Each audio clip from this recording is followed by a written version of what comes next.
Udah? Baik, assalamualaikum warahmatullahi wabarakatuh. Mustafa Rasulullah sallallahu alaihi wasallam wa jami'an wa masyaallah sallallahu alaihi wasallam muqarrabin. Usanillah mu'alif hadzal kitab Sayyid Abdul Wahab Asy'arani radhiyallahu an. Semua li jalan kubur nafsun semua. Husan la abana umatina jatina jatina syana syana. Lillahi ta'ala lahumul Fatihah. Bismillahirrahmanirrahim. Alhamdulillahirabbil alamin arrahmanir rahim maliki yaumiddin. Iyyaka na'budu wa iyyaka nasta'in ihdinas siratal mustaqim siratal ladzina an'amta 'alaihim ghairil maghdubi 'alaihim waladdallin. Amin. Bismillahirrahmanirrahim. Halaman 19. Tanbihun, catatan. Yajibu wajib alaman ing atase wong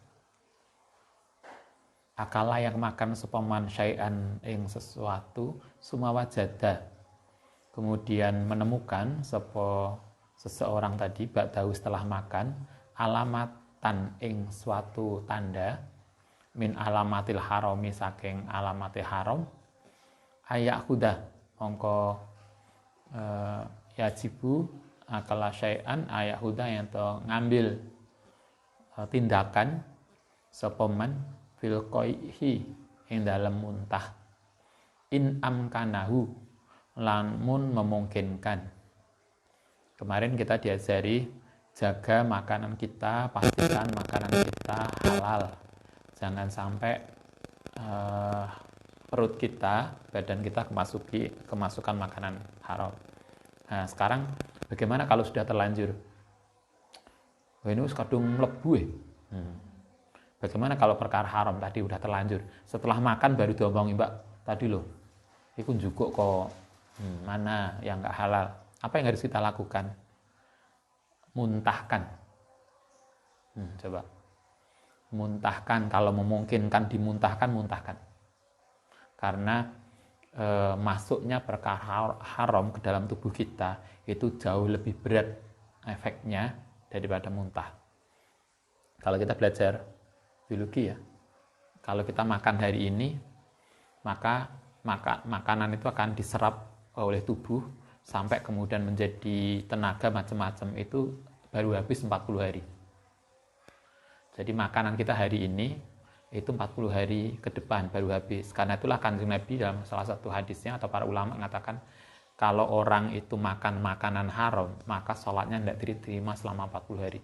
Itu karena di dalam tubuh kita ada yang nggak benar. Karena itulah di sini dikatakan kalau memungkinkan dimuntahkan, muntahkan.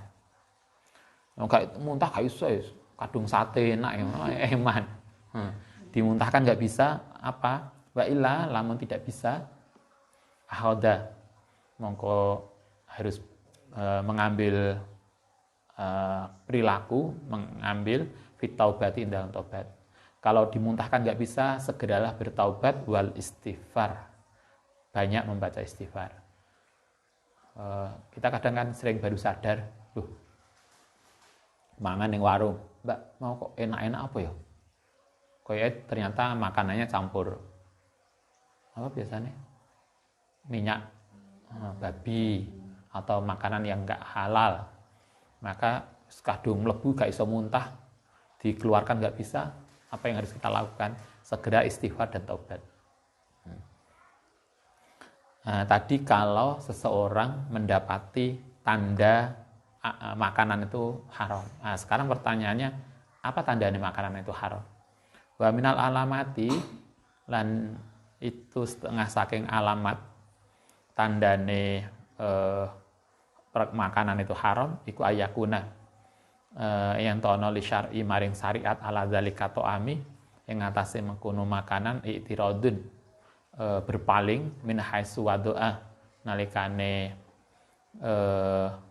meletakkan apa yadu tangan. Kalau hati kita bersih, biasanya kita mau megang makanan itu terasa bahwa makanan itu tidak halal. Tapi masalah hati kita kan nggak bersih. Jadi akhirnya haram mengus. Wah, enek jajan, enek temannya baru datang, kemudian jajan. Wah, iki lak tak tinggal ngaji gak bagian nih. Ngambil duluan akhirnya. Nah, tetapi bagi seseorang yang hatinya bersih, maka sesungguhnya dia akan terasa bahwa makanan itu, jadi begitu tangan diletakkan itu terasa. Mulanya kan dia lihat ya sepuh itu kan tahu kalau iki gak halal, biasanya beliau gak kerso. Wis boten pun, kula niki mawon. Itu kadang kan untuk menghindari, beliau mungkin sadar, oh ini gak bener, kemudian milih yang lain. Itu satu. Wa minha lan iku saking tandane wujudul mati. Apa namanya? Munculnya gelap fil qalbi. Ing dalam ati wasakalu lan merasa berat fit tabiati ing dalam watak. Hatta kan kaanaman saat temene man iku akal makan akala rososon akala makan sepeman rososon ing timah.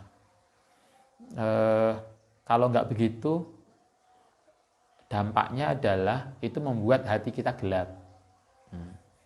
Digawe ibadah angel banget. Jadi kayak kemarin yang disampaikan oleh siapa itu, Sofyan As-Sauri, begitu beliau asalnya membiasakan makanan halal, itu ide ilmu itu mudah. Tapi begitu makan makanan yang tidak halal, maka kemudian moco buku nggak paham-paham. Ini biasanya saya tuh enteng loh. Moco itu gampang, sedalu itu paham. Ini kok nggak paham-paham. Berarti ada yang harus kita cek. Mungkin ada makanan kita yang nggak baik. Itu kedua. Wa minha lan termasuk tandane maneh iku ayakuma ento berdiri sepeminan naumi saking tidur fayam kusu mongko diem saatan ing dalam sesaat hatta yastaiqadha sehingga bangun. Biasanya ciri yang ketiga itu lah makan makanan enggak halal itu lah dijak tangi ku angel banget. Bulet. Jadi bangunnya itu susah. Bangun malam itu susah banget. Makso enggak enteng. Kama yakou, kama koyo barang yakou yang jatuh sapa men liman maring yakulu ariba ing makanan riba. Itu makanan yang tidak halal. Dijak tangi bengi berat. Sehingga kalau kita itu bangun malam itu kok berat banget, banyak hal yang menyebabkan. Satu bisa karena makanan yang kita makan nggak halal. Yang kedua bisa juga karena dosa. Dosa yang paling sering ghibah. Arepe turu ngrasani koncone. Nah, kalau kita berangkat tidur kok ghibah, biasanya malamnya akan susah bangun. Kenapa susah bangun? Itu dampak dari dosa ghibah. Nah, karena itulah kita diajarkan kalau mau tidur jangan ngerasani. Wudu, baca doa sampai turu. Wa minha yang lain iku antal abba main apa nafsu awa-awaan fata bau kemudian muntah kohron kelan meksa ale ngatasi men megorimu ala jatin kelan tanpa bisa diobati atau ditahan. Bagi orang-orang yang bersih ketika makan makanan yang tidak halal itu biasanya otomatis muntah sendiri. Jadi dia ning awak gak enak kemudian muntah otomatis. Itu artinya badannya bersih, badannya karena biasa makanan halal, maka begitu masuk makanan haram kemudian ada daya tolak. Itu bagi orang yang bersih ya, kita kadang nggak bisa bedakno. Oh iki padha enake. Gak ono bedane kita mangan pohung goreng, pohung yang nyolong tonggone apa tuku padha ae rasane. Bagi orang-orang yang bersih, maka begitu masuk makanan yang tidak halal, maka fayataqo uqohdon. Jadi di dalam perutnya itu kemudian ada daya dorong untuk muntah. Tetapi kita nggak tahu, kita itu bisa badan kita bisa deteksi itu tidak, kita nggak tahu. Tapi yang pasti marilah kita belajar sekuat tenaga kita memastikan makanan kita itu halal. Wala taghfal, karena itu jangan lupa sapa sira an taftisi hadil lukmati, untuk meneliti setiap suapan. Karena itu setiap suapan yang masuk ke mulut kita, marilah kita pastikan, kita teliti. Jangan mudah memasukkan makanan ke mulut kalau itu tidak halal. Fa'innahu iku al-atobu, itu merusakkan. Itu kerusakan. Karena kalau makanan itu tidak halal, maka itu sesungguhnya merusak diri kita sendiri. Kalau hadis Nabi yang sering saya sampaikan itu, kullu lahmin nabata min haram fanaru aula bihi. Setiap daging yang tumbuh dari makanan yang tidak halal, dari makanan haram, maka api neraka lebih layak untuk kita. Artinya ketika kita makan makanan yang tidak halal, itu sama dengan kita itu memasukkan api neraka dalam diri kita. Ayat, kalau itu hadis. Ayat yang lain yang hampir mirip adalah makan makanan anak yatim. Siapa yang mengambil makanan anak yatim, harta anak yatim secara dolim, maka itu sama dengan memasukkan api neraka dalam dirinya. Ada toh? Surat An-Nisa. Kalau hadis ini yang tadi kullu lahmin nabata min haram itu hadis. Sehingga yang sejak kemarin saya sampaikan, marilah kita belajar bersama memastikan makanan yang kita makan itu halal. Jangan sampai kemudian hanya karena enak sesaat, karena sate, gulai, padahal itu nggak halal. Jangan sampai hanya karena enak sesaat kemudian kita melemparkan diri kita sendiri ke neraka. Wala takul, landaknya jangan makan sapa sira ta'amaman ing makanane uwong layatawarau yang tidak wirai fikasbihi ing dalam pekerjaan iman.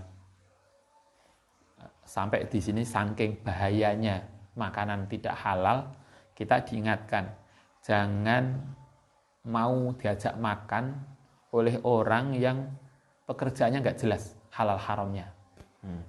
Walau annahu, walaupun ono sapa man itu hodoba, marah mingka saking sira. Walaupun kalau mosok toh sampean dijak mangan bareng aja nggak mau, dia marah, jangan pedulikan marahnya dia. Karena dampak makanan yang haram jauh lebih berat daripada marahnya dia. Kita lebih baik kita menghindar daripada kita ngikuti tapi kemudian kita kecemplung. Walaupun mereka marah, wala tal tafid, lan jangan mempedulikan sapa sira ilahi maring man yang tidak wirai tadi. Walali kaulihi, lan jangan mempedulikan maring ucapane dia. Kasarta khotirona, kasarta memecahkan sapa sira khotirona ing perasaanku. Mbak, lak sampean gak gelem tak mangan ini, bener loh, perasaanku hancur tenan.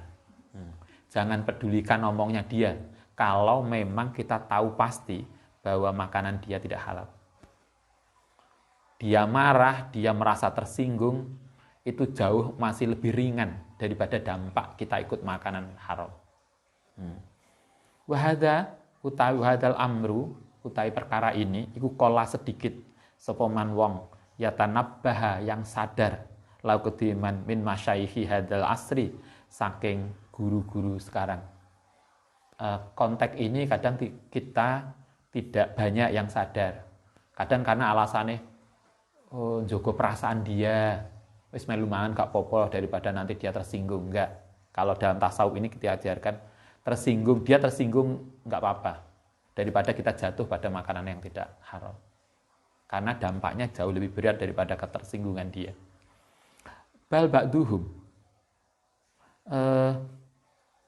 bahkan sebagian besar atau sebagian dari para masayih iku yakulu, makan minto amil masakin saking makanannya orang miskin, wa idza muhu nalikane menegur sapa sira mengingatkan sapa sira ing tadi ba'duhum qala hiftu, khawatir sapa ingsun an aksara ento merusakkan sapa ingsun khotirahu ing perasaane. Ada orang yang Ustaz, kok melu mangan itu kan jamuan yang nggak begitu halal, yang nggak jelas halal haramnya. Ya saya khawatir nanti merusakkan perasaan dia.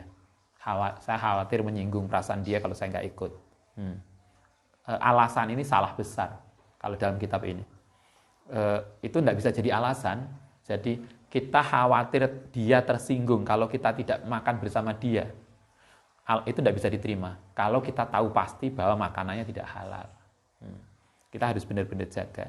Wa ma abada lan ora ana wa ma abada lan ora ana bentuk ibadah Allah yang taala bisyai'in afdhalah kang luwih utama min jabril khawatiri saking memaksa menjaga perasaan. Wahada utai tadi alasan saya khawatir mengganggu perasaan dia itu minal jahli saking bentuk kebodohan biqawaidi syariati kelawan kaidah-kaidah syariat itu sangat tidak bisa ditoleransi.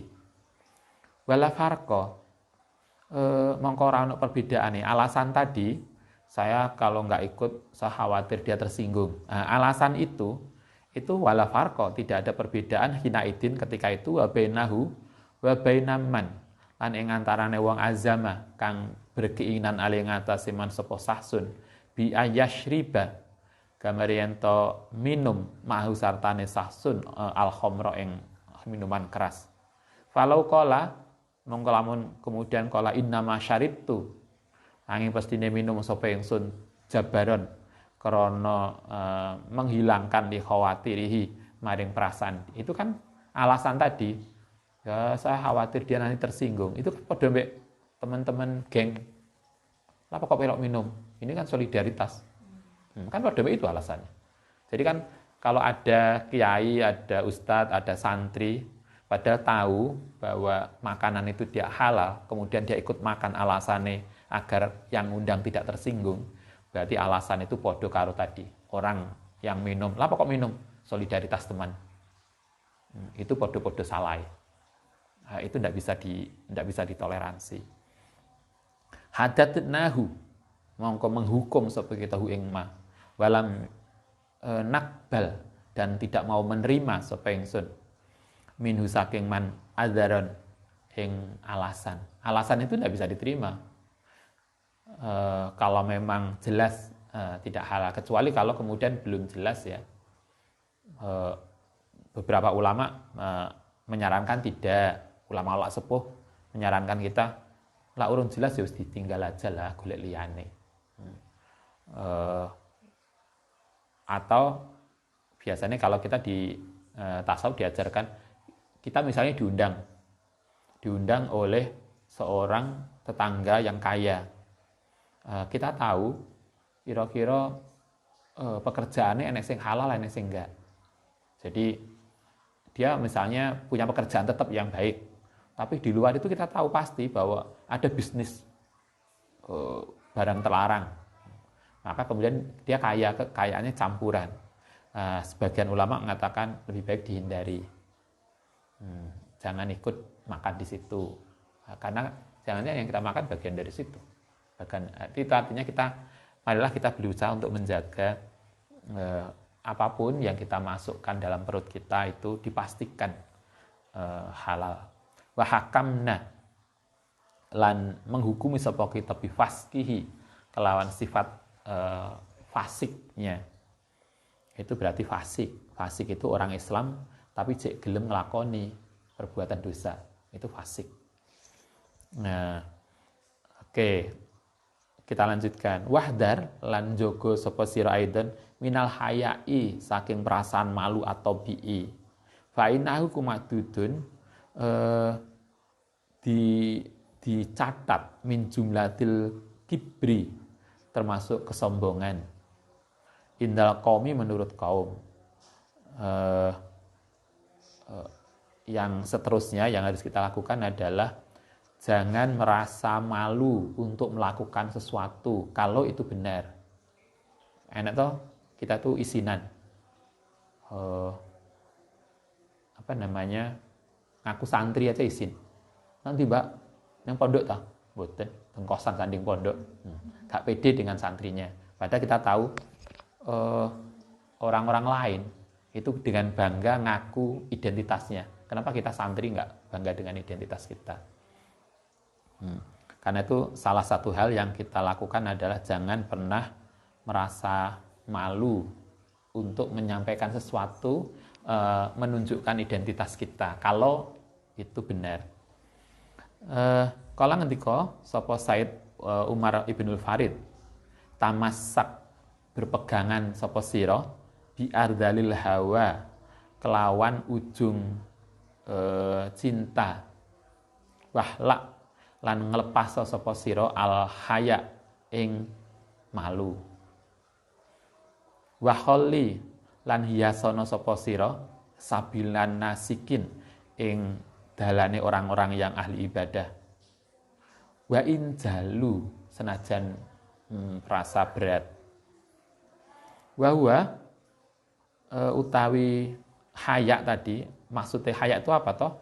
Iku ayas tahiyya, yang to merasa malu sapa asahsu seseorang, ayat kuro yang to dzikir ta'ala birofil sauti kelawan dzikir yang keras. Tidak dzikir, kenapa nggak dzikir? Malu. Neng kampus timbang nganggur kenapa nggak maca Quran? Akeh wong akeh mosok maca Quran dhewe. Daripada nganggur kan, kenapa kemudian kita tidak kemudian membuka HP, kemudian buka Quran? HP kita kan, Anda ini kan HP ini Quran isinya. Masuk kita sibuk nunggu dosennya datang, sibuk dengan chattingan. Daripada chatting, daripada sesuatu yang kemudian tidak cukup bermanfaat, apa nggak lebih bagus kemudian dipakai untuk membaca Quran? Kan nggak wudhu juga nggak apa-apa toh. Kalau bisa wudhu itu jauh lebih bagus. Kalau nggak bisa wudhu juga nggak apa-apa, nggak wudhu. Kalau baca Quran atau baca salawat atau melakukan baca buku dan seterusnya. Ada lagi misalnya kalau di ini kita pekerjaan, kita sarjana, Mbak lapo kerjane? Kulo saat ini nyambut gawe ngeten. Masa sama sarjana ngono. Terus apa yang salah? Toh ini halal. Justru kalau kita itu malu karena tidak halal. Tapi kalau halal, kenapa kita harus malu? Itu yang kemudian kita harus, artinya kita harus pede, tidak boleh malu selama itu bukan sesuatu yang haram. Wong yang orang melakukan maksiat aja loh, pede banget. Katanya nanti Mbak, Mas katanya nanti, katanya lokalisasi.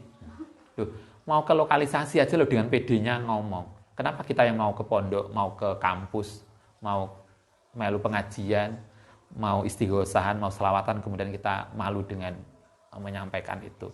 Karena itu di sini dikatakan jangan merasa malu dengan sesuatu perilaku kita sepanjang itu bukan sesuatu yang haram.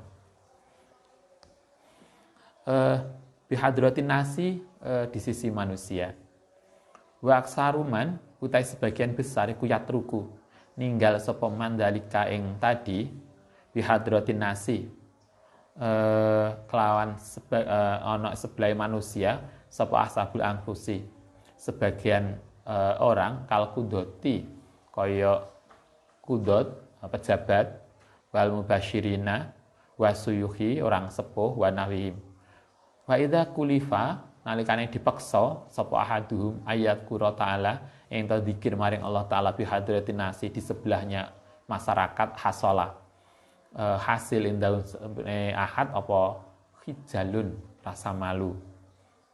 Tidak sedikit orang itu lah diajak zikir malu. Ditanya, mau kemana Mbak? Mau datangi pengajian, nggak ngaku. Enggak katanya mana. Nah, dulu kan ada toh. Kalau dulu kita karena kampusnya nggak bagus, ditanya kuliah nanti Mbak, nggak mau ngaku.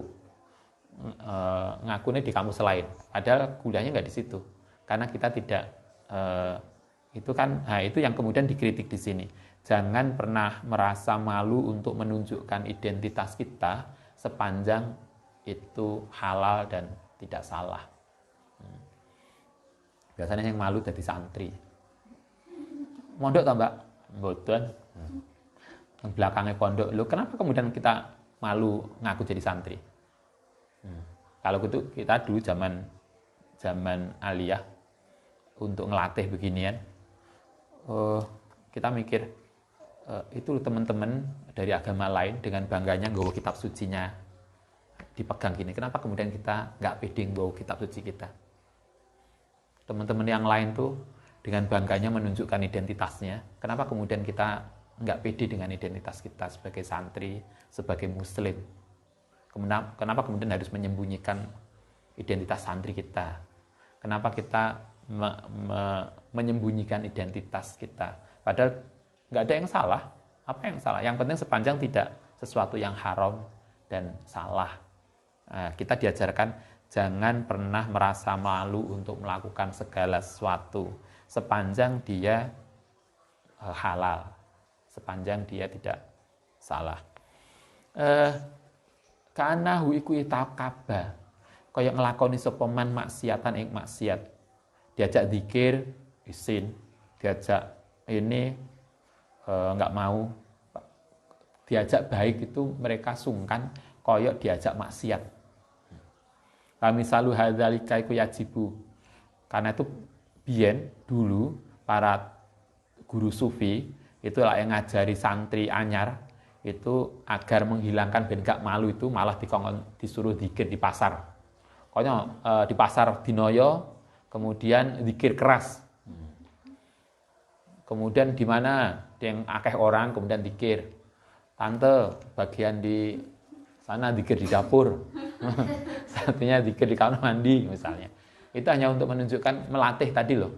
Biar kemudian rasa tidak pedenya, padahal kita tahu itu halal. Kenapa? Wong itu boleh. Kenapa kemudian kita nggak mau melakukan? Untuk menghilangkan perasaan itu.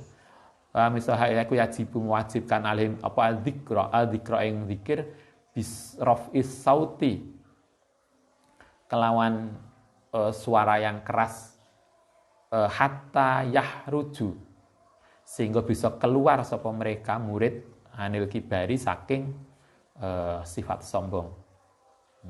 Perasaan-perasaan tadi yang nggak pede, perasaan malu itu kan bisa karena nggak pede, bisa juga karena awal-awal ini sarjana masuk ada toh. Karena kita di sini mahasiswa terbaik, kemudian pulang di rumah oleh ibu kita disuruh tuku belanja lombok. Masuk mak awak mahasiswa teladan nih, ini cuci piring karo teladan, karo itu berarti kita terlalu sombong. Padahal sering yang saya sampaikan bahwa kita itu sukses. Andaikan Anda jabat, Anda jadi pejabat, Anda sukses, Anda jadi mahasiswa teladan, itu ketika di kampus. Tapi di rumah ibu kita hanya seorang anak, bukan pejabat. Kita lupa.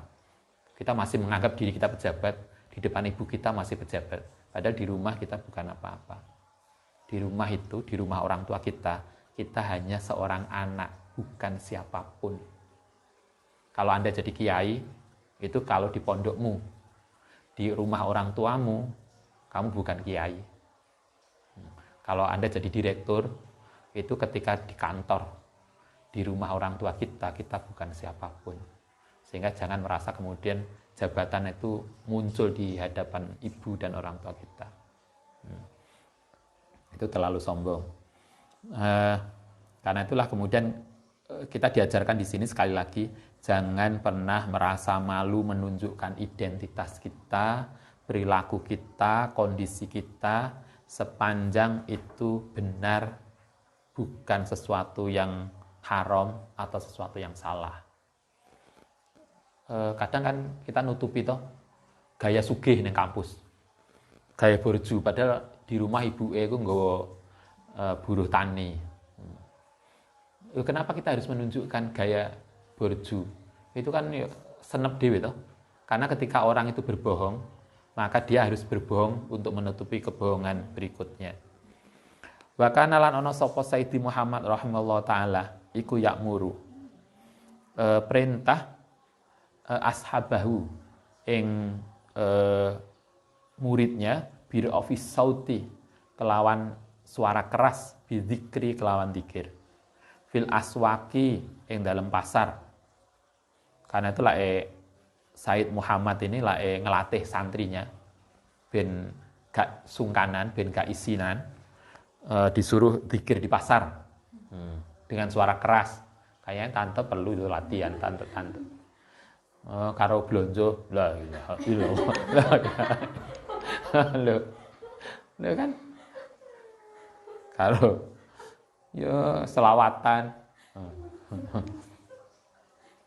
Suara keras di pasar, wasawari di jalan-jalan, wal mawadi lan tempat-tempat al khorbati kang suwung, yang pasar, yang dalan, yang tempat-tempat sing sepi, al mahjurati. Wayakulu lan dawuh sapa Said Muhammad, uzkuru dzikira sapa sira Allah ing Allah fi hadil amakin, ing tempat-tempat itu. Lakukan zikir hatta tashhada. Atau hatta tasyhada sehingga mempersaksikan apa almakin laku maring sira yaumal kiamati, besok dina kiamat. Zikira di semua tempat tadi, sehingga tempat-tempat itu akan menjadi saksi bagi kita bahwa kita telah pernah melakukan zikir di situ. Wa tahraku lan membakar sapa sira namu satobain nafsi ing watake nafsu. Rasa malu, rasa sungkan, enggak pede itu harus dihilangkan, dilatih dengan tadi. Gak pede tadi apa? Bilal. Oh ya harus yang suara kencang. Tadi Bilal kok kena karo ngantuk. Nah, itu enggak pede. Maka harus dilatih dengan keras. Ini harus 2 kali, gak sekali.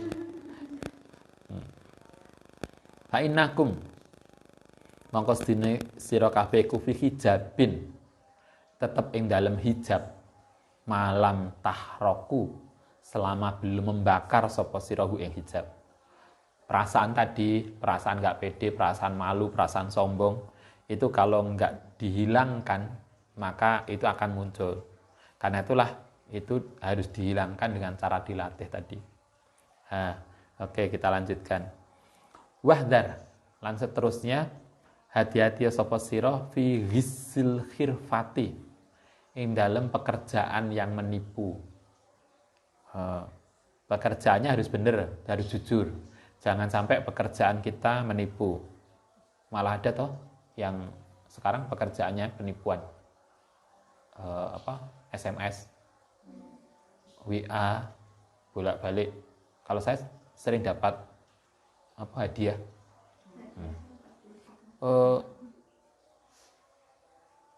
Selamat, Anda dapat hadiah sekian dari rekening BNI, rekening bank tertentu. Saya bilang, loh, saya nggak punya rekening bank itu, yang saya punya ini, ganti. Oh ya, dari bank ini. Nah, dulu yang ibu yang dapat, apa itu dulu? Alhamdulillah ya. Yang ditelepon, katanya Kak Safa dulu, yang kecelakaan macam-macam. Ketika itu ayah lagi nggak di rumah. Wah, itu luar biasa. Nah, kayak gitu. Apa mereka nggak sadar kalau kemudian anaknya kemudian nanti diberlakukan kayak itu juga? Nah, kita diajarkan kalau kita ingin mendekatkan diri pada Allah, itu bukan hanya rajin zikir, taubat, dan seterusnya. Pekerjaan sehari-hari kita itu pun harus benar. Kalau Anda jadi penjual, jadilah penjual yang benar. Karena nggak ada gunanya kemudian kita tuh rajin istighfar, rajin sholat, tapi pekerjaan kita tuh penipuan, mengandung sesuatu yang menipu. Karena itu di sini dikatakan jauhi pekerjaan yang mengandung penipuan. Fa'inal ghissa, karena saat temene penipuan fil khirfati ing dalam pekerjaan iku madmumun, tercela syar'an ing dalam syariat. Dulu kita pernah awal-awal dulu belum punya mobil, pernah nyewa mobil bulanan. Kita percaya karena orangnya ketoke mantep banget, aksesorisnya agamis, aksesorisnya. Terus pokoknya mantep, angger ketemu, alhamdulillah, pokoknya khas agama. Ternyata setelah itu dia kabur Sampai hari ini nggak ada, karena dia menipu banyak mobilnya orang-orang. Pinjem mobilnya ternyata dipinjemkan orang lain, digadekan orang lain. Sekarang nggak tahu kemana dia, kabur ke luar Jawa. Dia lupa keselamatan kita, kehidupan kita itu di dunia maupun di akhirat itu tidak hanya ditentukan oleh ibadah, tapi juga pekerjaan. Pekerjaan yang menipu itu merusakkan. Karena itu jangan pernah berpikir yang penting kan rajin tahajud, enggak. Pekerjaan kita juga benar. Karena itu di sini kalau ingin jadi sufi, kalau ingin masuk tasawuf, pekerjaannya harus benar. Jangan kemudian ngawur pekerjaannya. Waqat rawa sapa muslimun fi sahihi dalam sahih Muslim an Abu Hurairah saking Kanjeng Nabi. Maksudnya saking Abu Hurairah. Ana nabiya satemene nabi iku maro lewat sapa nabi fisuki dalam pasar. Ala subroti to'amin yang ngatasi setumpuk makanan. Fa'at khola mongko kemudian memasukkan sapa nabi yadahu ing tangane nabi fiha ing dalam subroh. Panawalat kemudian memperoleh balalan ing basah-basah. Fakola mongko nanya sapa nabi mahadza, apa ini ya sahibat to'am? Fakola mongko jawab sapa penjual tadi, ya Rasul asobathu ngenanihu ing makanan apa asamau air hujan. Suatu ketika Kanjeng Nabi itu bersama Abu Hurairah, diriwayatkan oleh Abu Hurairah, Kanjeng Nabi itu jalan-jalan ke pasar. Nabi itu biasa ke pasar, kayak Anda, kayak kita. Jadi kalau kita sering ke pasar itu ngikuti Kanjeng Nabi lah. Sunnah Rasul. Lapo Mbak? Mau kemana? Sunnah Rasul. Lapo? Ke pasar. Sunnah Rasul ke pasar. Nabi biasanya sering ke pasar. Suatu ketika pas di pasar itu menemukan tumpukan kurma. Kemudian tumpukan makanan gitu kalau di sini. Subrotu to'amin, setumpuk makanan. Kemudian tangannya Nabi itu dimasukkan ke makanan tadi.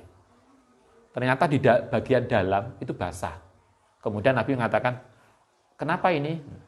Itu Kanjeng Nabi, kemarin kena hujan. Karena itu basah. Nah, kemudian apa reaksi Nabi? Afala ja'al tahu. Kenapa tidak membuat sapa sirahu ing makanan tadi yang basah tadi fauqat ta'ami ing bagian atas. Hatayaro sehingga bisa melihat hu ing makanan yang basah sapa annasu. Kata Nabi, loh, kenapa makanan yang basah tadi justru diletakkan di dalam? Kan nggak kelihatan. Kenapa nggak diletakkan di luar? Sehingga kemudian pembeli itu tahu, oh ini ada yang basah, ada yang kering. Ini ada yang busuk, ada yang baik. Ada toh, kadang kita nggak makanan, apa itu? Buah ya biasanya. Buah wis kadung di bungkusi. Sing dhuwur ku api-api, ternyata yang jero bosok. Kenapa yang bosok itu nggak ditampakkan? Kalau itu yang terjadi, maka berarti kita dianggap sebagai penipuan. Malah ada yang lebih keren. Dulu kita pernah beli buah. Jadi sama teman-teman milih buah, niki 2 kilo. Kemudian dibawa ke belakang. Kita sadar, kita milih dewe buah itu. Begitu gawa ning mobil, loh, kok beda karo yang kita pilih tadi. Ternyata katanya teman-teman, oh itu namanya di situ sering modus. Jadi sudah di neng gurine iki wis dikreseki sekilo, 2 kilo yang enggak bagus. Jadi begitu kita milih digoreng ini tukar di sini. Makanya kita enggak ke situ lagi. Itu ada yang modus. Itu jelas penipuan. Artinya kalau kita jadi penjual jangan begitu. Marilah kita kalau memang ada yang buruk bilang, ya apa Mbak, adol sepeda. Sepedanya apik Mbak, cuma dulu pernah kecelakaan. Kenapa kita nggak bilang begitu?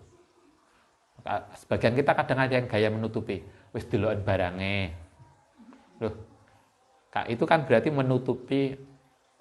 Kalau saya udah paham, Pak ini mawon dilihat sendiri mawon. Berarti ada yang nggak clear ini. Kalau dia clear kan, oh ya saya jamin bagus. Ini bisa dilihat dan saya menjamin. Wis pos daripada nanti saya ini sama delok dewe, itu sebetulnya kamuflase, cara helah menutupi kekurangannya, dan kita harus sadar. Kalau kita jadi pembeli, tapi kalau Anda jadi penjual, jangan begitu. Kalau ini sepeda ini dulu pernah kecelakaan. Ini kayak enek sing wis agak ini ya. Kan jelas kondisinya seperti ini, yang bagus ini, yang kekurangannya di sini. Dengan kondisi ini saya nawarkan sekian. Kalau kamu mau silahkan.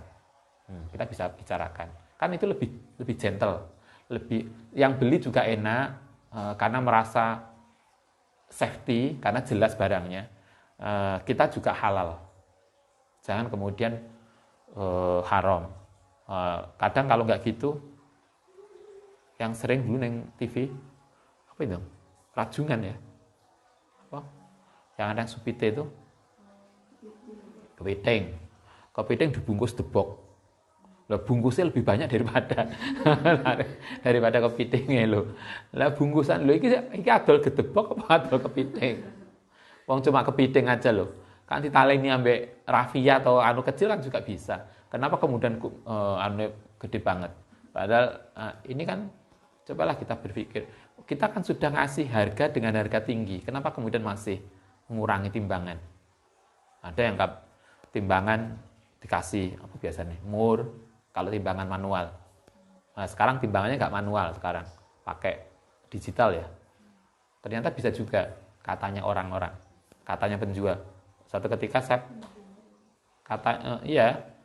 pernah beli, wah, niki saya ya Pak, timbangannya kata ini kan nggak bisa untuk nipu, sakit mawon Pak. Dia sendiri yang bilang sakit mawon. Itu artinya kan bisa dimanipulasi. Nah, kalau kita jadi penjual jangan memanipulasi. Toh kita sudah ngambil untung dengan menjual harga yang jelas. Kenapa kemudian kita masih ngurangi timbangan? Kata Nabi, itu tidak benar. Dan dalam tasawuf, orang yang menjalani tasawuf, salah satu hal yang harus dilakukan adalah memastikan pekerjaan kita tidak ada unsur penipuan. Karena nanti hasilnya akan tidak halal. Sumakola, kemudian dawuh sapa Nabi, man ghassana, man sapane wong ghassa, yang menipu sapa man ing kita, falaisa mengkorana sapa man iku minna, bagian dariku. Kata Nabi, siapa yang menipu maka berarti bukan dari golongan Kanjeng Nabi. Berarti dia tidak diakui sebagai bagian dari Nabi. Artinya kita nggak benar. Malah kita jaga. Selain tadi banyak hal yang setelah kita bicarakan selama 10 hari, di sini terkait pekerjaan, pastikan pekerjaan kita halal. Tidak ada apapun pekerjaan yang mengandung penipuan. Oke, kita lanjutkan besok, insya Allah. Assalamualaikum warahmatullahi wabarakatuh.